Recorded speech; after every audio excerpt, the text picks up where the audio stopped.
अब हम आपको मॉस्को लेकर चलते हैं, जहां आज रूस अपना विक्ट्री डे मना रहा है। विक्ट्री डे पर रूस हर वर्ष रेड स्क्वायर पर अपनी ताकत दिखाता है और आज भी रूसी सेना ने अपनी ताकत का प्रदर्शन किया, लेकिन इस बार रूसी सैनिकों के जोश में कमी दिखी। हम ऐसा क्यों कह रहे हैं वो हम आपको आगे बताएंगे, क्योंकि मॉस्को के रेड स्क्वायर पर विक्ट्री डे पर उत्सव जैसा माहौल होता है, लेकिन जो जोश रूसी सेना हर वर्ष विक्ट्री डे पर दिखाती है और जिन हथियारों को दिखाकर रूस अपनी सुपर पावर वाली इमेज बनाता है, कम से कम वैसा आज हुई विक्ट्री डे परेड में नहीं दिखी। विक्ट्री डे पर रूस ने ना तो बहुत ज्यादा हथियारों की नुमाइश की और ना ही उसके फाइटर जेट्स ने आसमान में फ्लाई पास्ट किया, और विक्ट्री डे पर उसने सिर्फ कुछ टैंक, बख्तरबंद वाहन, इंटरकॉन्टिनेंटल बैलिस्टिक मिसाइल यास और S-400 air defence missile system को दिखाया।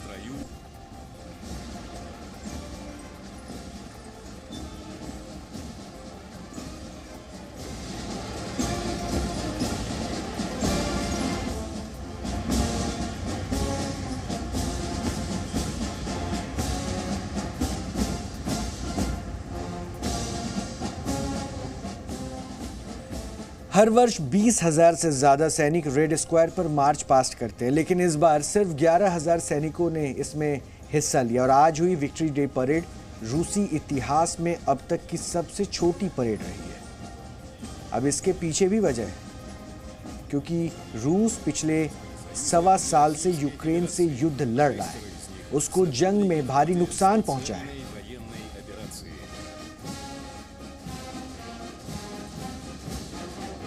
अगर ये कहें कि रूस यूक्रेन युद्ध का असर आज हुई विक्ट्री डे परेड पर साफ साफ दिखाई दिया है, तो ये भी गलत नहीं होगा। हालांकि विक्ट्री डे परेड पर पुतिन पूरी तरह से निश्चिंत दिखे।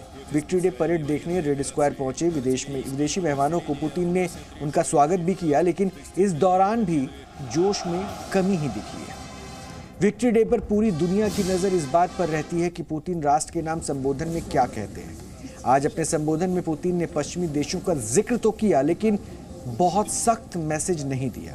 हाँ, इतना जरूर कहा कि यूक्रेन पश्चिमी देशों का गुलाम बन गया है। Поздравляю вас. Похоже, они забыли, к чему привели безумные притязания нацистов на мировое господство. Забыли, кто разгромил это чудовищное, тотальное зло, кто встал стеной за родную землю и не пожалел своих жизней ради освобождения народов Европы. Непомерные амбиции, высокомерие и вседозволенность неизбежно оборачиваются трагедиями. Именно в этом причина катастрофы, которую переживает сейчас украинский народ. Он стал заложником государственного переворота и сложившегося на его базе преступного режима его западных хозяев, разменной монетой в реализации их жестоких, корыстных планов. Мы видим, как в ряде стран безжалостно и хладнокровно разрушают мемориалы советским воинам, сносят памятники великим полководцам, создают настоящий культ нацистов и их пособников. विक्ट्री डे पर इस बार रूसी सेना की ताकत का वैसा प्रदर्शन नहीं हुआ जैसा पहले हुआ करता था। रेड स्क्वायर पर हुई विक्ट्री डे परेड जी न्यूज के कैमरे में भी कैद हुई है। जी न्यूज संवाददाता कृष्ण मोहन मिश्रा ने ग्राउंड जीरो से रिपोर्टिंग की और आपको इस बात पे जानकारी होनी चाहिए कि जी न्यूज ऐसा पहला भारतीय चैनल है जिसे विक्ट्री डे परेड के लाइव टेलीकास्ट की इजाज़त मिली थी।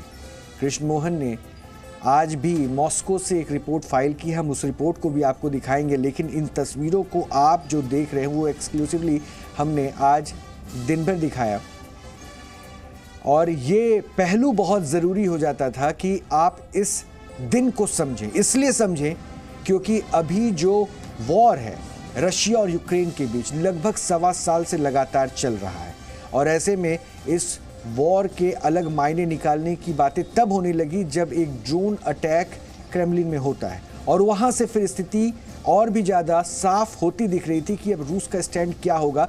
ऐसे चीज़ों पर सवालों का जवाब तब मिलता है जब व्लादिमीर पुतिन वहाँ पर मंच से अपनी बातों को सामने रखते। इसलिए आज हमारी नज़रें भी इस विक्ट्री डे परेड पर थी। वैसे आपके दिमाग में ये सवाल भी अब ज़रूर आ रहा होगा कि विक्ट्री डे परेड को रूस अपनी आन बान और शान क्यों बताता है। क्या है विक्ट्री डे परेड का इतिहास? सबसे पहले हम आपको वो बताते हैं, फिर हम आपको रिपोर्ट दिखाएंगे। सोवियत संघ ने 9 मई 1945 में पहला विक्ट्री डे तब मनाया था जब जर्मनी ने उसके सामने सरेंडर कर दिया था। 1945 में सेकेंड वर्ल्ड वॉर खत्म होने के बाद कई देशों ने 8 मई को जीत घोषित करते हुए इसे विक्ट्री इन यूरोप नाम दिया। सोवियत संघ इंतजार कर रहा था जर्मनी आधिकारिक तौर पर हार स्वीकार कर ले, लेकिन जब तक दस्तावेजों पर हस्ताक्षर होते तब तक रात हो चुकी थी और रूस में तारीख 9 मई हो गई थी। इसलिए रूस 9 मई को ही विक्ट्री डे मनाता है। 1960 के दशक में विक्ट्री डे को असली पहचान मिलनी शुरू हुई। विक्ट्री डे वाले दिन मिलिट्री परेड होने लगी, लेकिन इसे और बड़ा करने का पूरा श्रेय राष्ट्रपति व्लादिमीर पुतिन को जाता है। रूस इस दिन रेड स्क्वायर पर अपने आर्टिलरी का प्रदर्शन करता है, तोपों और मिसाइलों को दिखाता है। उसके फाइटर जेट रेड स्क्वायर के ऊपर से उड़ान भरते हैं, इसलिए यह दिन खास हो जाता है। और रूस का विक्ट्री डे उसके उन सैनिकों की शहादत का एक सम्मान है जो द्वितीय विश्व युद्ध में शहीद हुए थे। कहा जाता है कि द्वितीय विश्व युद्ध के समय रूस, जो उस वक्त सोवियत संघ था, उसके करीब 1 करोड़ सैनिक शहीद हुए थे और रूस में इसे ग्रेट पैट्रियोटिक वॉर भी कहा जाता है।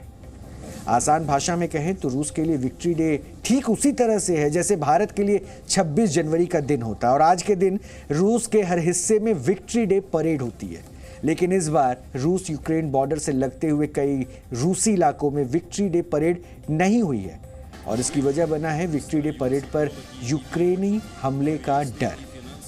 इस बार रूस ने यूक्रेनी हमले की आशंका के बीच अपना 78वां विक्ट्री डे परेड मनाया है और इस बार विक्ट्री डे परेड पर इसका असर भी दिखा है। और इसलिए हमने इन तस्वीरों में आपको ये कहा था कि वो जोश नहीं नजर आया जिस जोश की चर्चा हमेशा विक्ट्री डे परेड पर होती है।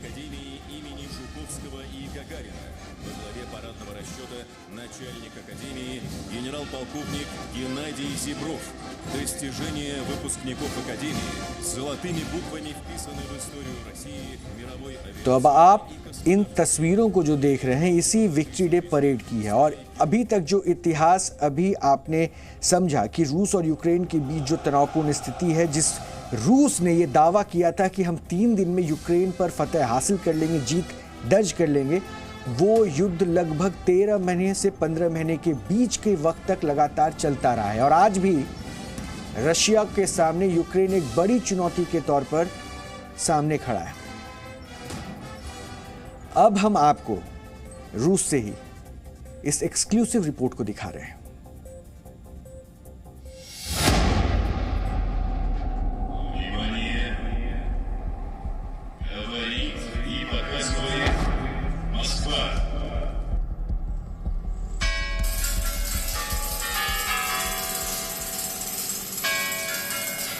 Для встречи слева! Накра!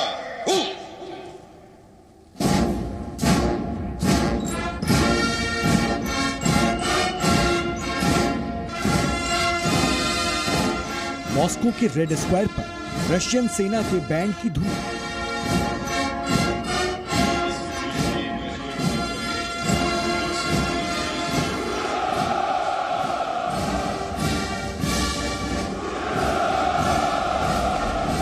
Министр обороны генерал армии Шойгу.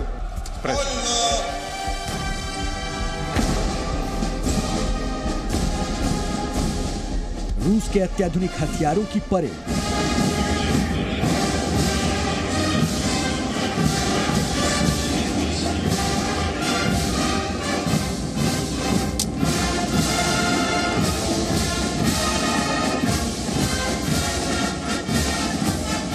और राष्ट्रपति पुतिन को सलामी देते हुए कदम ताल करती सेना की टुकड़ियां।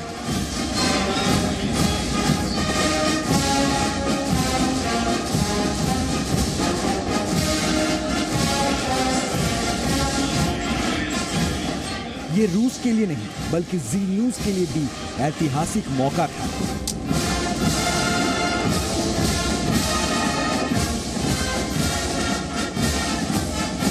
किसी भारतीय न्यूज चैनल को पहली बार रूस की विक्ट्री डे परेड की लाइव कवरेज का मौका मिला था। यह दिन होता है पूरी दुनिया को, पहले सोवियत संघ था और अब रूस है। उसकी सेनाओं की ताकत दिखाने का। रूस की ये विक्ट्री परेड 1945 में द्वितीय विश्व युद्ध में नाजी जर्मनी पर जीत की यादें ताजा करती हैं, जिसमें रूस अपनी सैन्य ताकत का पूरी दुनिया के सामने विशाल प्रदर्शन करता है।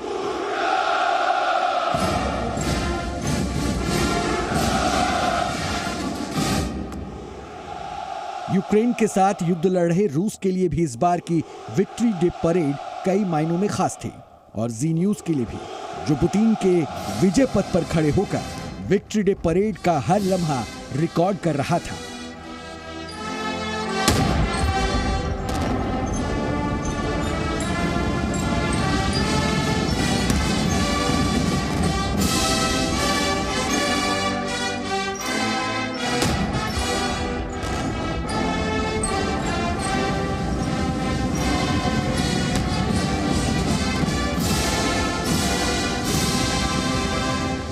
पुतिन के एक ही शब्द में सारे आने वाले दिनों का अंदाजा है कि दुनिया एक टर्निंग पॉइंट पर खड़ी है, दुनिया एक मोड़ पर खड़ी है। पुतिन ने बिल्कुल साफ कर दिया कि आने वाले दिनों में रूस का रुख क्या होगा।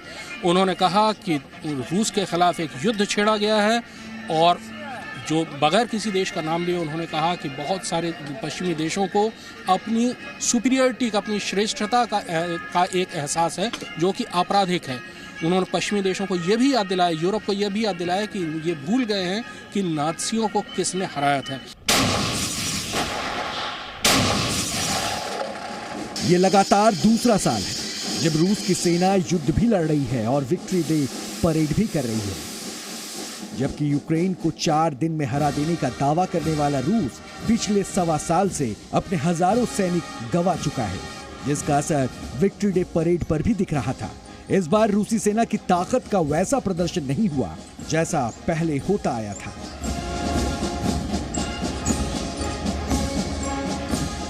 लेकिन मॉस्को के रेड स्क्वायर पर रूस के जवान पूरे जोश में थे, और सेना की बैंड की धुनें रूसियों को युद्ध में भी राष्ट्रवाद का पाठ पढ़ा रही हैं। पूरे आयोजन को पुतिन ने राष्ट्रवाद से जोड़ा, इस पूरे युद्ध को जो पिछले लगभग 1.25 साल से चल रहा है उसको नाज़ीवाद के खिलाफ लड़ाई से जोड़ा। आने वाले दिनों में पूरी दुनिया एक मोड़ पर खड़ी है, ये भी पुतिन ने साफ कर दिया। यानी आने वाले दिनों में ये लड़ाई और ज्यादा भड़केगी। 78वीं विक्ट्री डे परेड में रूसी सेना पर यूक्रेन से युद्ध का असर झलक रहा था, लेकिन पुतिन के तेवरों में कोई कमी नहीं थी। रूस की विक्ट्री डे परेड का चश्मदीद गवाह बनकर रेड स्क्वायर पर मौजूद जी न्यूज की टीम ने इस बात को महसूस भी किया। इस साल सबसे महत्वपूर्ण बात यह है कि न केवल रूस और यूक्रेन का युद्ध चल रहा है, बल्कि कुछ ही दिन पहले यहाँ पर क्रेमलिन पर एक ड्रोन अटैक हुआ। क्रेमलिन पर हमला करने का अर्थ है रूस की अस्मिता पर चोट करना, रूस के दिल पर चोट करना। हालांकि अभी तक उसकी जिम्मेदारी किसी ने नहीं ली है, लेकिन रूस का आरोप यह है कि वो ड्रोन हमला यूक्रेन की तरफ से हुआ था, और उसमें अमेरिका की साजिश थी। विक्ट्री डे से ठीक पहले क्रेमलिन अटैक के बाद सुरक्षा कारणों से फ्लाई पास्ट को रद्द कर दिया गया। यूक्रेन युद्ध में बिजी रूसी सेना ने विक्ट्री डे परेड में अपने बुलंद हौसलों का प्रदर्शन तो जरूर किया है, लेकिन यूक्रेन युद्ध का असर रूसी सेना पर कैसा और कितना पड़ा है, विक्ट्री डे परेड में इसका पता चल रहा है।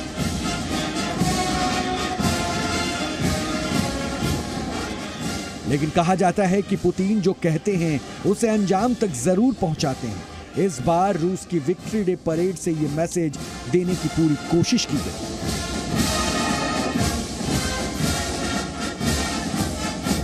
बगैर किसी देश का नाम लिए पुतिन ने विक्ट्री डे पर यहाँ रेड स्क्वायर में अपने संबोधन में पश्चिमी देशों और अमेरिका पर बहुत कड़े प्रहार किए। साथ ही ये भी साफ कर दिया कि रूस का रुख आने वाले दिनों में नरम होने वाला बिल्कुल नहीं है। ये लड़ाई और तेज होगी। पुतिन ने अपने भाषण में जिस शब्द का इस्तेमाल किया वो आने वाले दिनों के लिए भविष्यवाणी है कि दुनिया एक मोड़ पर खड़ी हुई है। कृष्ण मिश्रा, जी मीडिया, रेड स्क्वायर, मॉस्को। जी न्यूज।